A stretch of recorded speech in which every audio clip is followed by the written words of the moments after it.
Today we're going to learn about the IMS bearing in my 996. I'm Justin and this is Husman Bros. Now, I am here at Innovative in Carrollton and my car needs some work. It needs a new clutch, and when you do the clutch, you do the IMS bearing. So we're going to go inside Innovative and check that out here shortly so you can see what that looks like. But first, I want to show you some of the amazing cars they have here, starting with this one.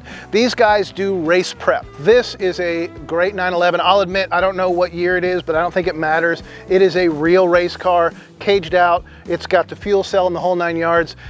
I'm not gonna lie, I would absolutely drive this daily. These guys do race prep for a lot of folks. And you can look over here, you can see a lot of the other race cars they prep.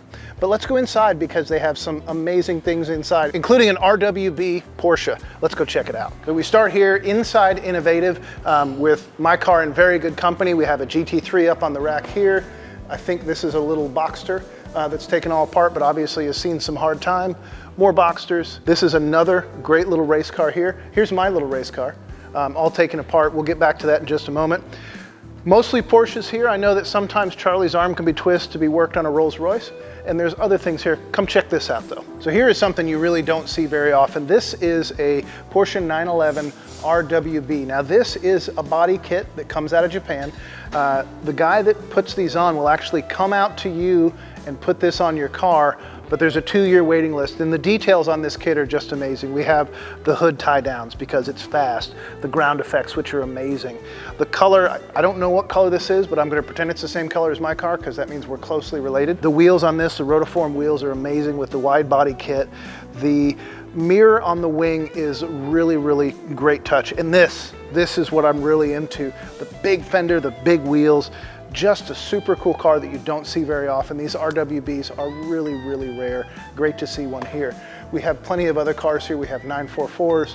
We have plenty of 911s here. Charlie is the guy when it comes to Porsches. Now, when it comes to Porsches, you need to know a guy like Charlie, because while you can do a lot of things, sometimes it's better to have the experts do it. Now we're gonna go check out my clutch and IMS bearing and see exactly what I've got going on. We've had a little tour of Innovative here, and I'm here with Charlie, the boss at Innovative, the guy whose kids I'm putting through college by fixing this car. And he's gonna show us what you're looking at when you look at the IMS bearing and what I've got going on. So we've pretty much established that everything on my car is original, right? Correct. Okay, show me what we see here. On the early 996s, you can tell when you're looking into the bell housing area, like this is the intermediate shaft flange in this area.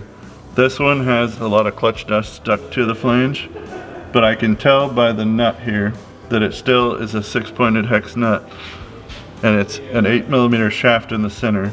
This is a cast flange that's been machined. This is a factory Porsche intermediate shaft flange cover.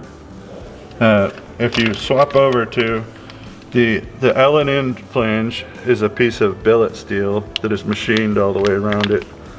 Like visually looks different like when you see them side by side. And in addition to that, the L&N bearing, when you replace it, will have a 12-point jet nut from ARP on the shaft that looks different from the 6-point hex nut on this one. So Charlie, you're obviously an industry expert. Talk to me a little bit about the IMS bearing. If someone buys a 996, how important is it for them to rush out and get it done? I don't think that it's the most important thing that you could do, definitely whenever you buy one of these. I mean, obviously being informed and having somebody that knows what they're doing on one and what to inspect goes a long ways. For the most part with one of these, like if someone that really knows what they're doing is inspecting the oil filter during oil changes, there's a pretty good indication, if they know what they're looking at, of either metallic material or something being in there that shouldn't be, that's common to one of these, that would lead you to look into that area. And obviously you're going to run a little bit more of a risk by running that than just changing it. I mean, but it really boils down to, if you can't sleep at night and you have to have it, I mean, like, then you have to have it. But otherwise, if they know what they're looking at, they should be able to give you some version of a warning. And you said when you're looking in the filter, you're looking for metal shavings and you're looking for plastic shavings. Why is that? So the early 996-34s have a plastic chain tensioner up in the top of the cylinder head that's very common that it gets brittle and it starts to chip off pieces because the chain is constantly rotating against this piece of plastic. And at that point, if you start to see any plastic, you know, any metal, anything into the filter materials, and they're pleated, so you can pry them apart and inspect them with a light. Then you can look at the oil in the bottom of the oil filter housing. And if you see any of those things, like that starts to warrant reason to go in and figure out what's going on there. So how many IMS bearing failures have you seen personally? Like true failures where they fell apart, probably less than 5. Really? You've been doing this for how long?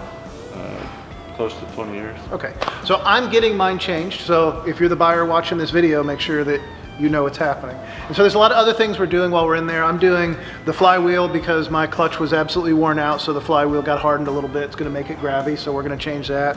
We're changing the oil separator because while we're in there, as usual, there's lots of things and a couple of mounts here. So pricing, so I've seen pricing all over the map. For just the clutch change, because you won't always need a flywheel, for just the clutch change, Charlie's quote was a little bit under $3,000. For the clutch and the IMS bearing, we were around $4,500. I think that with the flywheel and the couple other things we're doing, we're in the $6,000 range now. So this is kind of my worst case scenario that I was worried about, and I'm a little around $6,000. So not happy about it, but ultimately I'm going to have a better car in the long run, and this is why I work with an expert like Charlie rather than going to the local mechanic in a box or the 5-minute oil change place. It's really important when you've got a car like this that you find someone that you can trust that absolutely knows what they're doing. I like Charlie quite a bit. I enjoy working with Charlie. I don't enjoy the bills, but that's part of the cost of Porsche ownership. So thanks so much for having us here today, Charlie. I appreciate it. And when we get this bearing out, I will show it to you, and then we'll wrap up this video and you can see exactly how much wear 80,000 miles puts on a Porsche original bearing. Okay, as you can see, I am wearing a different shirt, so it must be a different day, and my car is back here at the Phoenix Funhouse, and here is my IMS bearing. So I asked Charlie, does this bearing look like it's failing? Is it on the way out? Is there any evidence that I really needed to change it? And he said, no. This bearing spins the way it's supposed to. It's solid.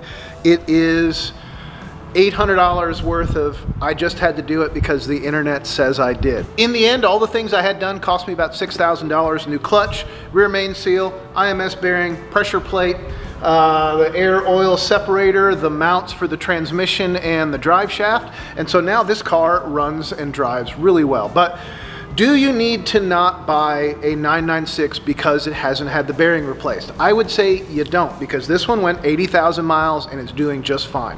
Now, when you have it apart, because at 80,000 miles you might need a clutch like I do, that's when you should replace the bearing. But you can certainly use it for negotiation, but no, I don't think it's going to blow up on you. So thanks for watching.